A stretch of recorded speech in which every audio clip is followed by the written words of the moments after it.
Okay, so welcome back to our training video number 3. Once again, Edward Reformina here, author of Pinoy MLM Expose and the creator of Sponsor More Downlines. Una sa lahat, gusto ko magpasalamat sa lahat ng mga nag-like, sa lahat ng mga nag-comment, at sa lahat ng mga nag-post ng kanilang mga questions.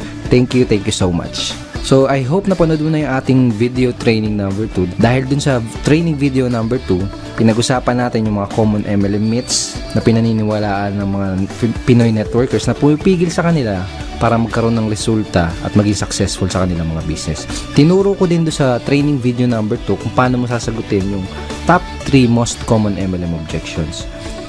So ngayong araw na to, in this video, pag-uusapan natin yung pinaka-importanting skill na kailangan mong matutunan as a network marketer. At yun ay ang closing skill. So bakit ba napaka-importante na matutunan natin at ma-master natin itong closing na to? Let me tell you a true story. Nung unang na-introduce sa akin ang network marketing, naisip ko kagad kung sino-sino yung mga tao na pwede kong matulungan doon sa magiging network marketing or MLM business ko. Isa sa unang pumasok sa isip ko ay yung classmate ko nung college. Alam ko kasi yung hirap niya sa buhay. Baga siya yung sumusuporta sa mga magulang niya. Siya yung sumusuporta na sa buong pamilya niya. Siya yung nagpapaaral ng mga kapatid niya. Gustong-gusto ko siyang mapasali sa business ko dahil alam ko na malaki yung maitutulong sa kanya at sa pamilya niya nung opportunity ko. Kaya ang ginawa ko, in-invite ko siya doon sa opportunity meeting ng company namin. Baga, sinet up ko siya ng appointment, nilibot ko siya doon sa opisina, pinakilala ko pa siya doon sa mga ibang partners namin. Kaso, hindi lang pala ganun kasimple. Hindi pala porket may intention kang tumulong ay magagawa mo na. To make the story short, hindi ko siya na-close sa business ko dahil wala pa akong kaalam-alam kung paano mag-close ng prospect. Wala akong kahit anong skill sa pag-close ng mga prospects. So sa madaling salita, hindi ko siya natulungan. Okay? Hindi ko siya natulungan. So kung katulad mo ako, nasa network marketing ako dahil nagustuhan ko yung idea na pwede kang maging successful habang nakakatulong ka din sa ibang tao. Mga sabi nga nila, network marketing is a people helping people business. Tama? Pero ito ang tatandaan mo. Kahit gaano pa kaganda ang intention mo na makatulong, hindi mo magagawang matulungan ang isang tao gamit ang opportunity mo. Hindi mo matutulungan yung mga kakilala, kaibigan o kamag-anak mo hanggat hindi mo siya nai-sponsor o nare-recruit sa business mo. Hindi mo siya matutulungan hanggat hindi mo siya nakuklose. Hindi mo siya matutulungan hanggat hindi mo siya nagiging downline. If you really want to help other people, kailangan mak-close mo muna sila sa network marketing business mo. Yun ang dahilan kung bakit kailangan mo ma-master ang skill na to. Ngayon may gusto kong ipakita sa'yo. This is Sponsor More Downlines training ebook. This is a 128 pages, very detailed how-to sponsoring training ebook. This is an exclusive training ebook na ginawa ko lang para sa team ko. Baga dito sa ebook na to, dito ko tinuro lahat ng mga sponsoring and recruiting strategies, approach and methods na natutunan at na-discover ko na tumutulong sa akin para makapag-sponsor ng up to 23 downlines per month. Okay, dito ko rin tinuro yung 5 easy steps of sponsoring. Okay, so very, very detailed siya. Tinuro ko dito mula from qualifying to handling prospect objections and of course, up to closing prospects. So, sobrang detailed niya. Tinuro ko dito kung ano yung mga linyang ginagamit ko, kung ano yung mga scripts na sinasabi ko. And tinuro ko din dito yung psychology behind those strategies. Kumbaga, tinuro ko kung bakit effective yung mga strategies and methods na yun. Tsaka yung mga approach na yun. Okay? And dito sa ebook na to, tinuro ko din yung 3 closing methods na ginagamit ko at ginagamit din ng mga team ko. And in this video, gusto kong i-share sa'yo yung isa doon sa mga closing methods na yun. So, napaka-effective ng mga closing methods na yun, yung mga araw na nakakapag-sponsor ako ng 4 na downlines sa loob lang ng isang araw. Okay? Pero bago ko ituro sa'yo yung isa dun sa mga closing methods na yun, gusto ko munang i-share sa'yo yung mga naging resulta ng mga taong nabahagian at naturuan ko na ng mga strategies at mga approach mula dito sa training ebook na to. Okay, so bali ito yung sinabi ni Arvin J. Basilio from Cebu City. Sabi niya, By applying his teachings and strategies in Sponsor More Downlines training ebook, I was able to sponsor 13 people and earn 14,110 pesos in just 11 short days. I have never experienced such fast results in my life. The teachings taught by Edward in objection handling also increased my sign-up rate by 200%.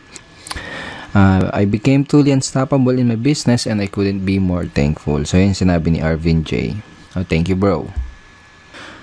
Ito naman yung sinabi ni Elisa Cruz from Cavite City. Sabi niya, mas nakukuha ko yung trust nila dahil sa mga scripts na sinusunod ko sa trainings. So thankful talaga ako dahil in just 1 week, nakapag-close ako ng 3 prospects at may mga naka-line up pa. So sabi niya, very effective. So yun yung sabi ni Elisa Cruz. So thank you so much, Elisa. And ito naman yung sinabi ni Alvin Alcobendas from Batangas City. Sabi niya, nung sinimulan kong i-apply ang natutunan ko mula sa Sponsor More Downlines, every week meron akong nakuklose at na-sponsor na tao. And now, 3 months in my business, nakapag-sponsor ako ng 17 direct downlines at weekly na akong kumikita around $100 per week. So, thank you so much, Alvin. At ito naman yung sinabi ni Mari Bixon from Italy. Kung noong una ay ako ang naghahabol sa prospects, ngayon sila na yung kusang naghahanap sa akin. Wala na rin akong katakot-takot sa pagsagot sa mga prospect objection. Iba talaga pag may proper training. In 1 month, I got 5 direct referrals. Ayan sabi ni Marivic. Thank you, Marivic. At ngayon, ito naman yung sinabi ni Ryan Montilla from Makati City. Sabi niya, dati nung di ko pa natututunan yung mga strategies sa Sponsor More Downlines, ay para akong naglalakad sa dilim na walang ilaw, na nangangapa ako sa daan na tatahakin ko. Kung baga walang proper direction at bumalik ako sa pagiging empleyado, nag-stop ako sa pagiging networker. Then, pagkatapos kong i-apply yung mga natutunan ko sa Sponsor More Downlines, ay sobra, rocket ship to the maximum level. I earned 135,041 pesos at nakapag-sponsor ako ng 72 direct downlines in just 4 months. So, ayun sabi ni Ryan Montilla. So, thank you so much, Ryan, and congratulations sa results mo. At lastly, ito naman yung sabi ni Mr. Rafi Calicdan from Quezon City. Sabi niya, pagkatapos ko matutunan ang mga teachings ni Sir Edward Reformina, nakasponsor ako ng 26 downlines in just 56 days. I earned $945 in 2 months. I never expected na ganun ka-effective yung pag-apply ko ng natutunan ko. It has unleashed the leader potential in me.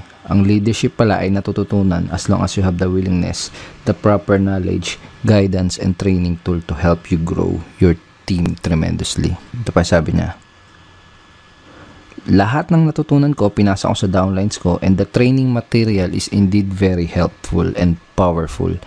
Nakaka-proud lang na pati downlines ko ay nagkakaroon na ng results in just short span of time. So, yun sabi ni Rafi Calicdan from Quezon City. Thank you so much, Rafi, and congratulations din sa results na nakukuha mo. Yeah.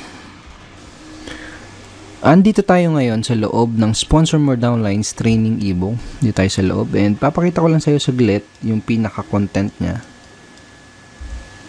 Okay, so ito yung pinaka-content nitong training ebook na to. Right? So dito sa 3 closing methods, itong the consultant close ang gusto kong i-share sa iyo. Alright, so simulan na natin ngayon. Dito sa closing method na to, baga parang boss na boss yung dating mo. Okay? Para ka lang nag-i-interview ng mga nag-a-apply ng trabaho. So, para kang nag-i-interview ng prospects. Okay? Yun yung parang ano niya, yung magiging flow niya. Pero ang kagandahan at saka pinaka-nagustuhan ko dito sa method na to, bukod sa napaka-effective niya, ay napaka-simple at madaling i-execute. So, perfect to, lalo na kung nagsisimula ka pa lang or kung bago ka pa lang na networker. Okay? So, kung nagsisimula ka pa lang, kayang-kaya mo kagad i-apply or i-execute kagad ang closing method na to.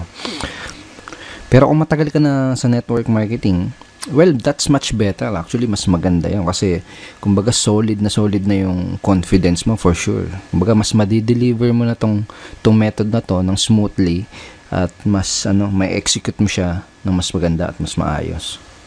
Okay, pero don't underestimate the simplicity of this approach and this method kasi kahit napaka-simple niya, ay napaka-effective at powerful niya.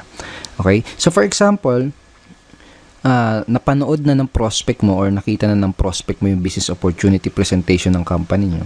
For example, tapos na siyang umattend ng seminar or tapos niya nang makita yung video presentation nyo. Parang ganito yung magiging flow ng pag-i-interview mo dun sa prospect mo. Okay? So, ito yung sasabihin mo sa kanya. Base dito sa mga nakita mo, tingin mo ba or naniniwala ka ba? Ganon. Base dito sa nakita mo, naniniwala ka ba na makakatulong itong business or opportunity na to sa'yo para yung reason why nila? Okay? So, make sure na bago ka mag-close is alam mo yung reason why ng prospect mo. Napaka-importante. I cannot tell you how important na malaman mo yung reason why ng prospect mo. Okay, so for example, ganito. Base dito sa mga nakita mo, base dito sa napanood mo, naniniwala ka ba na makakatulong itong opportunity na to sa'yo para mapatapos mo ng pag-aaral yung mga anak mo? Okay? Parang ganun.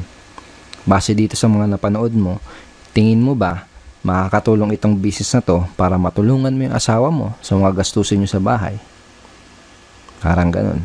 Okay? Pag sinabi ng prospect mo, oo, tingin ko makakatulong itong business na to. So, yung sa kanya, itanong mo sa kanya, magkano yung gusto mong kitain kada buwan working part-time?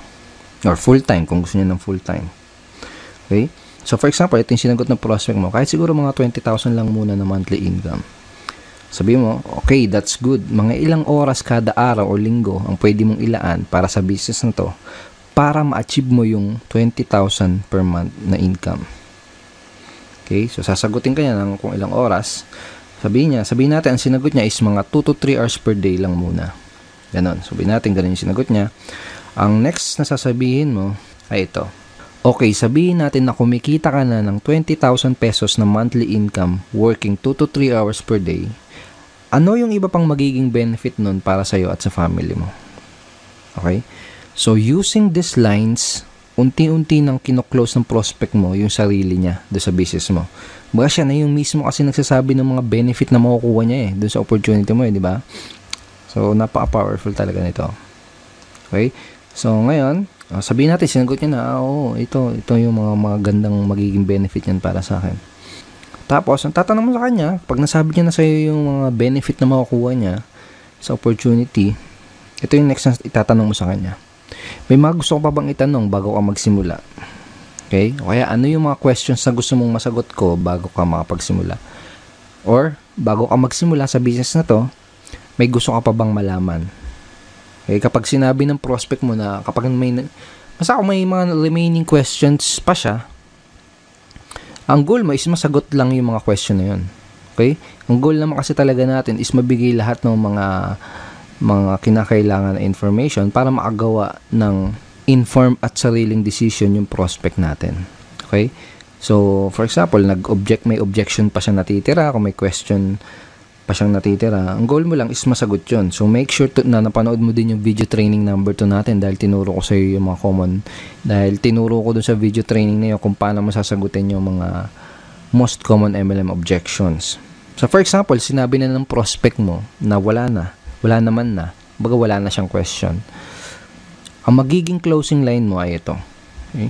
Sounds to me na ready ka nang mag-join. O kaya naman ay ito.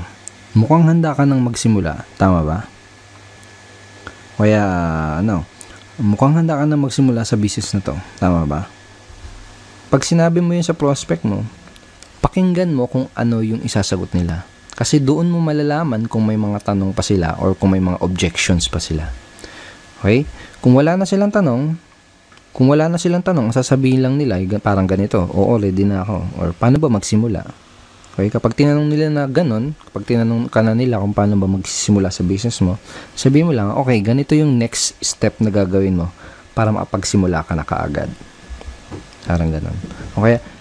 Okay, let me show you yung mga next steps na gagawin mo para makapagsimula ka na kaagad. Okay? So, ganun, i-guide mo na siya sa pag-sign up do sa business opportunity nyo. kung paano ba yung sign up process nyo. Ituro mo na sa kanya yung step by step na gagawin niya para makasali as soon as possible. So, ganun lang siya kasimple. Di ba sabi ko kanina na very simple lang siya pero very effective. Pero ang kagandahan, pwede mo agad siyang i-apply at magamit sa business na ginagawa mo ngayon.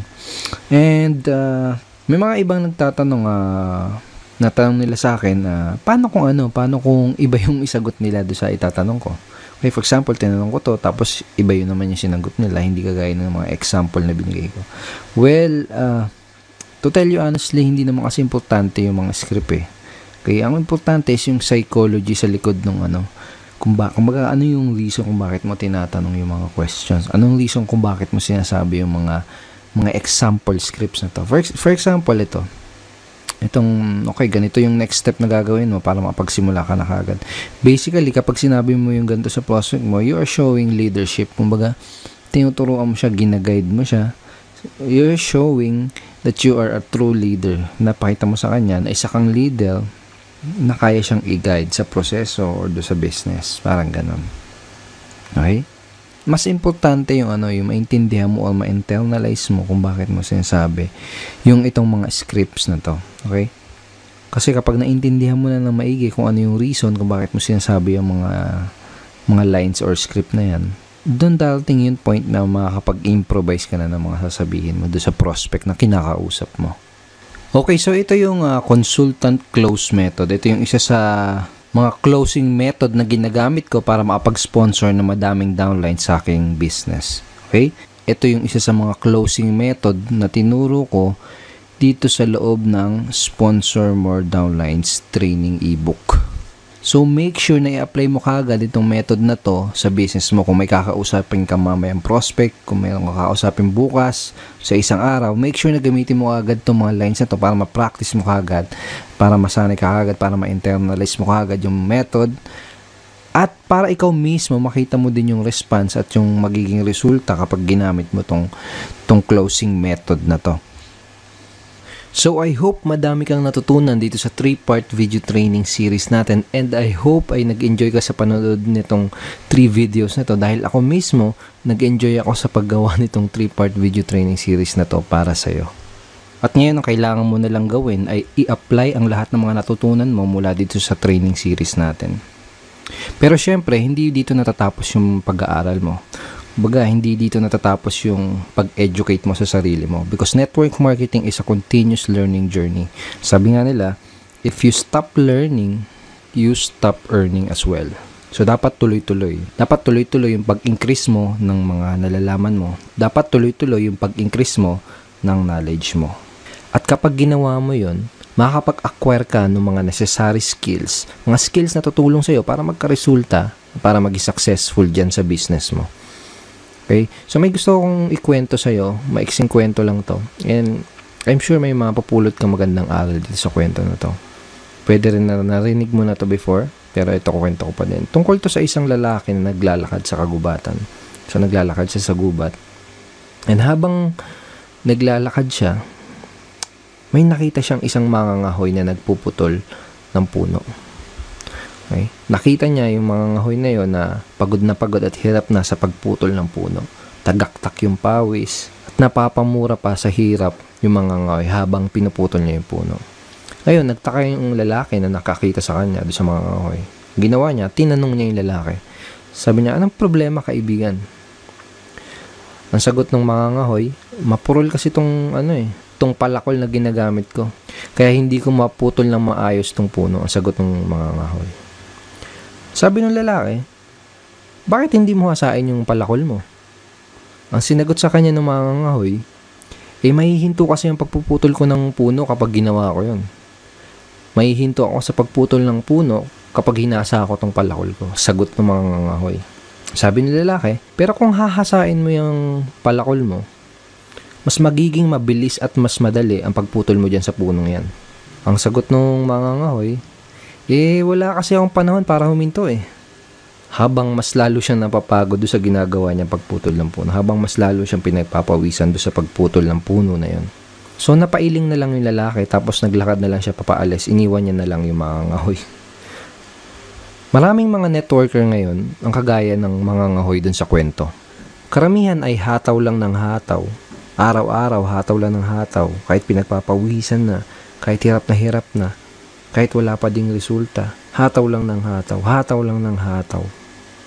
Kumbaga hindi sila makapaglaan ng panahon para hasain ang sarili nila para mas maging effective at mas maging efficient dun sa ginagawa nilang negosyo. Now I want to congratulate you dahil the fact na pinapanood mo ngayon ang video na to, katunayan lang yan na gusto mong maglaan ng oras at willing kang hasain yung sarili mo.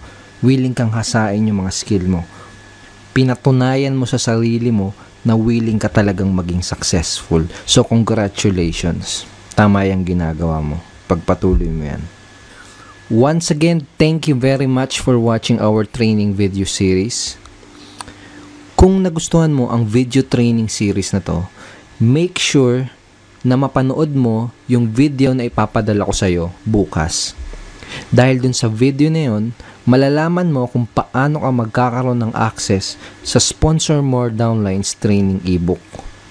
Yes, bibigyan kita ng chance para magkaroon ng access dito sa dating exclusive training ebook na to. Magkakaroon ka ng chance para malaman ang lahat ng mga sponsoring and recruiting strategies, approach and method na tinuturo at ginagawa ko na tumutulong sa akin para makapag-sponsor ng madaming downlines na walang kahirap-hirap. At dun sa video na ipapadala ko sa iyo bukas, malalaman mo din kung paano mo makukuha itong Objection Crusher training ebook for free. Yes, gusto kong ibigay sa iyo itong Objection Handling training ebook na to for free. Pero napaka-importante na mapanood mo yung video na yun bukas dahil hindi ko alam kung ilang Pinoy network marketers lang ang hahayaan kong magkaroon ng access dito sa napaka-valuable at dating exclusive training materials na to. Kaya kung gusto mong magkaroon ng access sa Sponsor More Downlines training ebook at kung gusto mong makuha itong Objection Crusher for free, make sure na mapanood mo yung ipapadala ko sa yung video bukas. Kaya wag mong kakalimutan na i-check ang iyong email bukas, okay? Dahil ipapadala ko sa email mo yung link na pupuntahan mo para mapanood yung video na yun. Okay, once again, thank you so much. And kung hindi mo pa nakiklik yung like button sa baba, please click it and go ahead and share mo din tong page na to sa mga friends mo. And pwede ka din mag-comment dito sa baba ng video na to. At kung may katanungan ka, wag kang mahihiya mag-post ng iyong questions. And I will try my best na sagutin yung tanong mo. So once again, Edward Reformina here and see you tomorrow. Bye-bye. God bless.